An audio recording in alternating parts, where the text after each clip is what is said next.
Namaste. So when you forget the camera, you innovate. The tablet on a chair. I was just thinking I should put a cracker.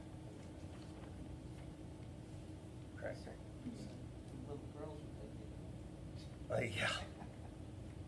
So, generosity. And you might as well, since somebody pain in the ass brought it up, address the gospel first, which is that I don't want to talk about that. I have read, although I haven't read recently, explanations for what goes on at the wedding banquet, and I think there is one explanation that I do not remember that makes it all okay. But I've always wondered, and I don't read Greek, so I couldn't really tell you, but I've always wondered if that isn't really an attempt at apologetics. It's entirely possible that, well, it's generally agreed that the wedding banquet is a metaphor for the people of Israel, who were God's chosen people, but who didn't believe Jesus was the Messiah, and so the thought is Matthew's trying to say, well, too bad for you. I think that's not okay. But that doesn't mean that it couldn't be in the Bible. There's an interesting thing, and I didn't use the reading because I didn't like what the rest of it did. Oh boy, things are falling over. That the Message actually does with the last line of this, which does shed a little different light on it.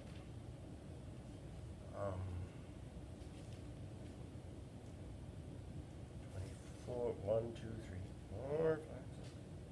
Here we go.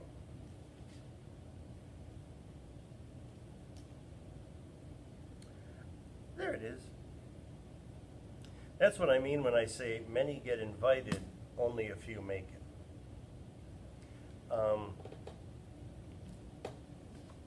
Which again, if we're hell-bent, no pun intended, on making the banquet our idea of salvation or heaven, then that's not very reassuring either. But there were some cultural truths to the time, and one of them was that the banquet giver or banquet holder would have provided the wedding garments. So the wedding robe. So however it is that this guy who got kicked out because he didn't have the wedding clothes on found himself in that predicament, it wasn't because he couldn't afford them, he left it at home. How was he supposed to know to bring the tuxedo when he was just invited when he was out on the street? It was, I would say, the best way I can understand it is it's an allegory for half-hearted participation. It's not like the guy who showed up at the very first wedding I ever booked. Not the first one I ever did, but it was the first one I booked for somebody I didn't know. And one of the groomsmen was wearing black sweatpants, a black sweatshirt, and a black fanny pack. With some paint stains scattered about. At least his shoes were black. But, it's one thing if that's the best you can do, then I think that's great. It's another thing if you showed up to a wedding naked because you were protesting what was going on and decided not to do what was required. And I think that's some of what that is. I think it's more important and probably more applicable to our cultural time to look at the fact that the banquet is ready. These people were invited. They were invited ahead of time. And then, because they didn't have alarm clocks, people got sent out to say, hey, it's time for the wedding. People chose not to come. And I suspect not only because there weren't freezers available to them. The king didn't say, let's just freeze all this food and we'll eat leftovers. But instead, he had this generosity that said, look, this stuff is here. There's enough here for a whole lot of people. If these people don't want it, we'll invite other people in. And I think that, especially for us today, is a hugely countercultural notion. As we were listening to the radio, I think maybe it was after I dropped you off, one of the morning programs on the radio this week, somebody had called to ask the question, when you move into a new neighborhood, do people just stop over and introduce themselves anymore? And of course, that was how they got people to call in, and the answer pretty much was, well, once in a while, but for the most part, no. But I kind of remember when I was a kid that it wasn't even just that you introduced yourself. You took cookies, you came bearing gifts, and tried to make people feel welcome in that way. And then sooner or later, the welcome wagon would come around. And when I moved into an apartment on the northeast side of Indianapolis, and went to an Episcopal church up there for the first time, and they thought they had such a good welcoming thing. They would bring you a quart of milk and a little thing of honey. But they hung it on the door because I wasn't home in this apartment complex where the apartments were air conditioned, but the hallway wasn't. And this was like the middle of summer, and by about 5 hours later, well, I think it was cottage cheese and honey, but I really didn't look to be sure. So I raised that story because the intent was good. And when we look at Eastern spiritual systems, intent matters more than action. So that's why when Tupten Chodron was talking about, who's an interesting character, by the way, she's in Washington State, and I can't figure out if I like her or not, but she's a Western Tibetan nun, but of course, traditional Tibetan systems do not ordain women. So she actually, even though she was brought up Tibetan, she went to, I think, Sri Lanka and got ordained as a Theravada nun and came back and put her robes on and said, what are you going to do about it? And the Dalai Lama said, nothing at all, I kind of like you. So, but she taught, she's in Shambhala, so which is Tibetan. Yeah, well, Chogyam Trungpa was an interesting guy. I think he should have gone to prison, but, you just sleep with all your students, even the married ones, and you somehow convince their husbands that that's okay and they should be happy that you're doing it, and it's quite an honor, and then you're an alcoholic, a hopeless alcoholic, and end up dying early because of your alcoholism, but boy, he could teach. No, sorry. Crazy wisdom. Yeah, crazy wisdom, that's what they say. Sleep with me, it's crazy wisdom. Harvey Weinstein apparently didn't know that line, but we would have tried it if you did. So she talks about intent and how it's not about having stuff to give. It's about being willing to give. And I want to say that is the opposite of how we Westerners so often get manipulated, which is we have this scarcity mindset. There's not enough. It's not going to be enough. We better hold on to what we have. I'm not going to give them anything because what if there's not enough for me? And then they're over there saying, shit, I'm not going to give them anything because this person over here isn't going to give me anything because they're going to keep it all for themselves. And the mindset flies in the face of evidence. You could be sitting in a room full of whatever it is you needed, but if you believe that wasn't enough, and in the grander scheme of things, if you've ever seen those commercials where 35 cents will buy a refugee in this third world country enough rice to eat for a month, either they're lying, and I don't believe they are, or they'd ask for more money, or we really don't need nearly as much as we think. We have an overinflated opinion of that. But more importantly, spiritually, generosity is absolutely linked to compassion. And from an Eastern perspective, or from my Eastern perspective anyway, from a Tibetan perspective especially, it's all about compassion. It's all about if I can do something to make things better for someone else, I'm going to do it. Because I recognize not only that does that make things better for somebody else, but it has wraparound back to me. It feels good. Now, of course, there have always been people who take this way too far. Jesus told the rich young man he should sell all he had and give it to the poor. I better sell all I have and give it to the poor. That's called stupid. Because there's responsibility. I mean, we have responsibilities and obligations, and it isn't a spiritual virtue to ignore them, nor is it a spiritual virtue to leave ourselves out on the street. And we get in those places when we don't recognize that there's nuance. Notice that Jesus didn't tell somebody struggling to get by, just sell all your stuff and give it to yourself, and then come follow me.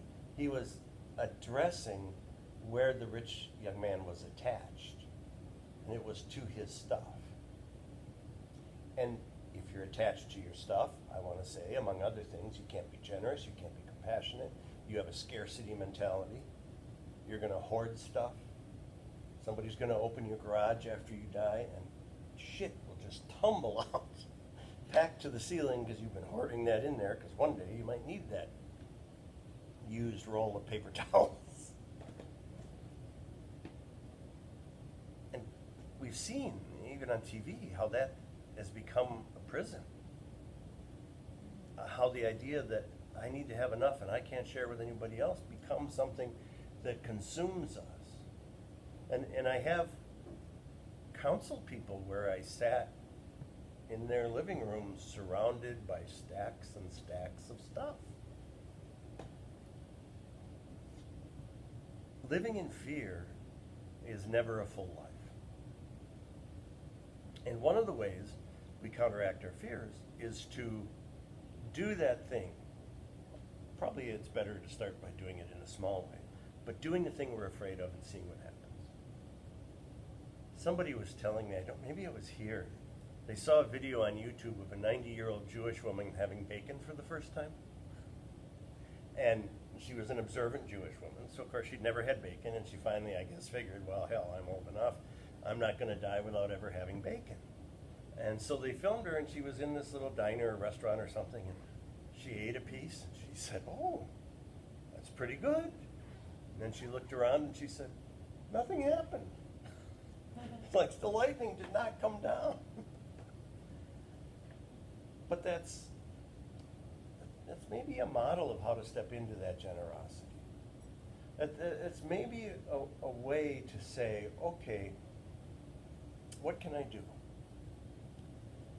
And as Tupton Children points out, it's not so important that you do it, as that you're willing to do it. Now, if you're playing this game that says, well, I'm willing to do it, so that's enough, so I don't have to do it, that's not pure intent. I mean, that or right intent. That's just playing a head game. And the whole idea of Donna, which when we were first starting, I had a styrofoam coffee cup that I put out for offerings, and I wrote Donna on there.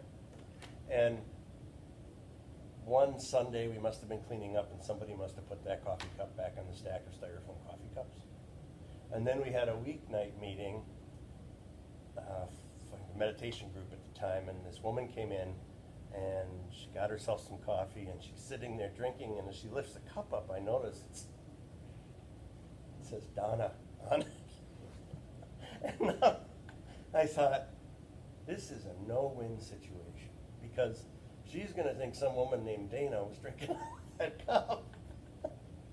And it really probably wouldn't have been a good thing to say, you're drinking out of the money cup. I'm sure it's clean inside there.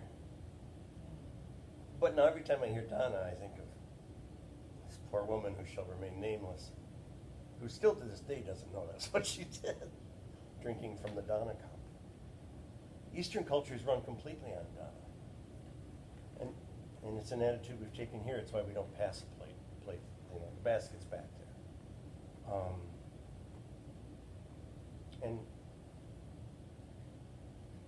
And it makes, I think, or it offers an opportunity practice generosity, compassion, to make decisions, to do it spiritually best in a purer way than if you're worried about somebody looking at what you're going to do. I'll never forget the usher at Elmbrook Church the one time I went there, stopping in front of me with his basket and not moving, sitting like along the back wall in a chair there's a whole row of chairs. And it had been an anti-LGBT homily, which, or not homily, sermon. And I wasn't going to contribute to support that, and he wouldn't move, and I finally looked at him and said, "Step off, Clyde." and he did, but that's exactly, in my opinion, doing that takes, yeah, So weird. yeah. In my opinion, that kind of behavior takes all the value out of generosity. It's not generosity anymore. If somebody, we don't call an armed robbery an armed generosity, and so that's kind of influenced what we've done here too, because that made me so uncomfortable. And I couldn't help but wonder how many people just cave in, not wanting the conflict.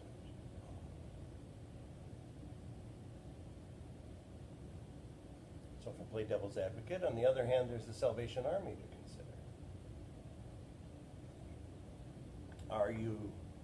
Is it right, or what about people who won't put money in a Salvation Army kettle because Salvation Army excludes people from their shelters based on sexual orientation? It's not an easy question, because are you then, if you do that, hurting the people that they do take in, because now they'll have less money to do it? Or are you working for change and making a statement for change?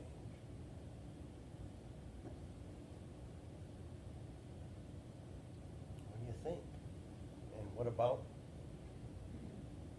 generosity? I think you can be discerning with your generosity. I think that in that instance, if you want to make a statement and you don't want to support an underlying belief, set of beliefs, that then you can kind of put your money where your mouth is, put a different shelter, and you're still helping people. I think that that's possible, and I think a lot of people I know do just that when they speak out, and will say, this is why I don't donate to this particular charity, that's why I donate to this particular charity. Not saying don't donate, this is my reason. Mhm. You shouldn't probably put your money where your mouth is, literally, because then it's like It's in that cup. yeah. Yeah. But I know what you meant.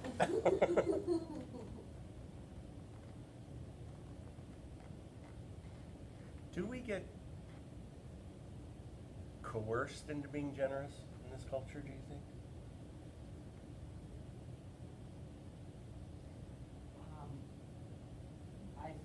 My personal bugaboo is the United Way.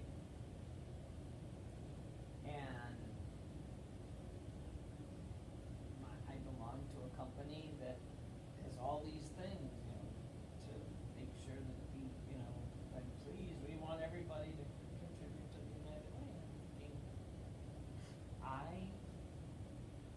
am generous as far as I can get my husband to agree to be generous. But I'll choose the places I directed, thank you. And so I'm not going to withhold some of what I feel I can give so that I can make this corporation feel good about browbeating the employees into, Yeah, which they're not supposed to do. no, but it feels Oh, they do it, yeah. that way. Oh, yeah. So And- that's one example that I can think of where I don't appreciate. And it's not historically been the most efficient charity in the world. What I love is the developments of crowdsourcing and, GoFundMe's and things like that are allowing people to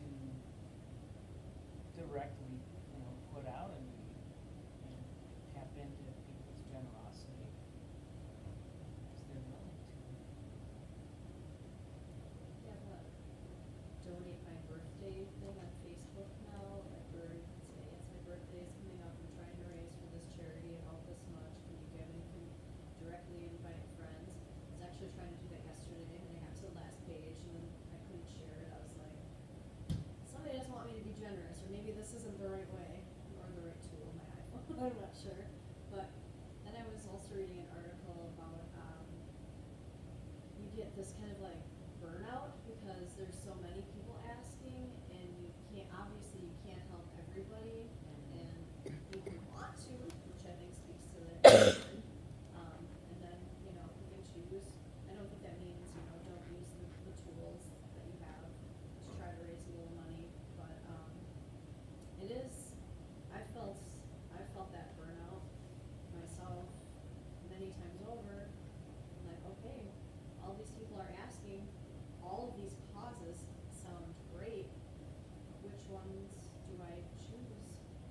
So it's tough, but I think if at the end of the day, which I hate that phrase when I just use it, at the end of the day, if you helped as much as you felt you could and you wished you could help more, I think that's a pretty good place to be. Well, and I also like the fact that the focus isn't only on financial, that I very, on a weekly basis, say to my residents, yes, there are these needs out there, we're aware of them. I don't happen to think praying is the least we can do. And in our circumstances, can't explain why or how it works, but let us pray for these needs. It's not like everyone there can whip out a checkbook. Yep. And in other cases, to say, I have time to donate. Right. Can assist in some skill set or something like that. I think that's where my scarcity mindset is with time and energy. Because time, I have a toddler, takes up most of it, and, you know, time/energy is I have chronic health problems, so that's where I feel like I don't have the reserves. And I have a lot of intentions, a lot of ideas, and ways that I wish that I could or want to, and like, you know, maybe 1% of them come to fruition, so, I'm working on kind of being okay with that.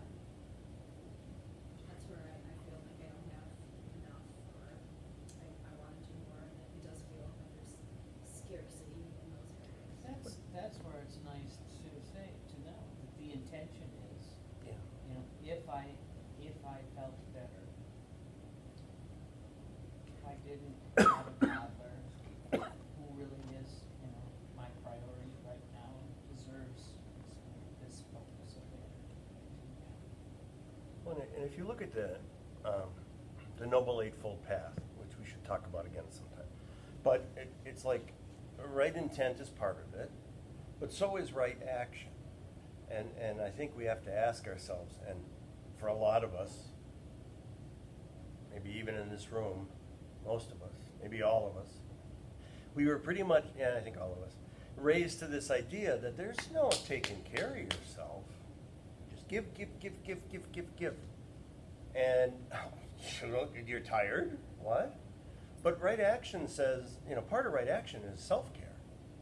And so you can have the intent to be generous, you can be generous where you can be generous, but as one of these people pointed out, you're not gonna be, I think it was Tupton Children, you're not gonna be able to help everybody. I mean, even if you had all the money in the world and all the time in the world, there's still only 24 hours in a day, and until you can change that system, there's only so much you can do. And so when you do what you do, that's good. And then there's right action and right compassion, so it is kind of an intricate web, and probably one of the entities we are generous to least often is ourselves. And that's not good either. I mean, we know it's not healthy. Interesting you should say that. I've been participating in a 7-week program that they call through my insurance company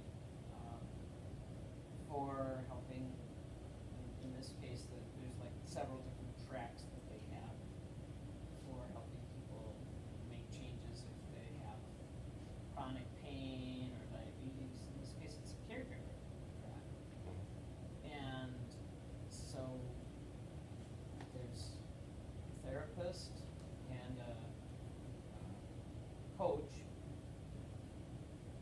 one each a week, and then they have this, this whole curriculum. But basically, the benefit for me has been to say, I am a caregiver, both on my job but at home, and, to practice a lot of what I preach. When I talk to my residents.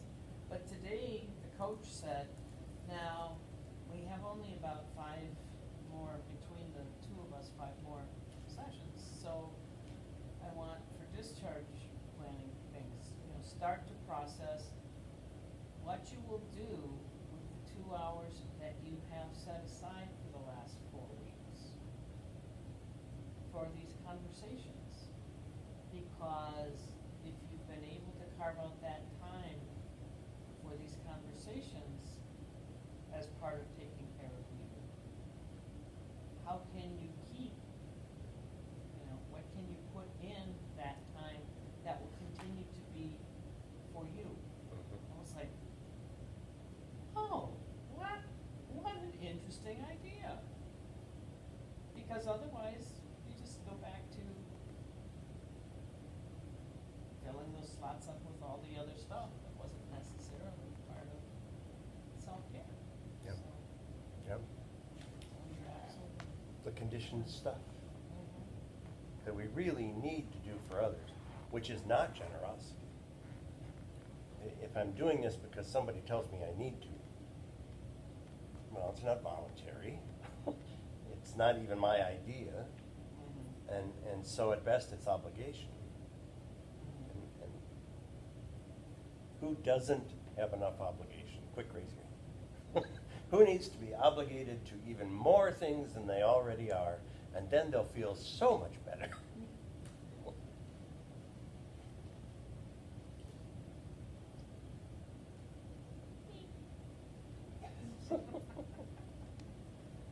Shall we pray about stuff?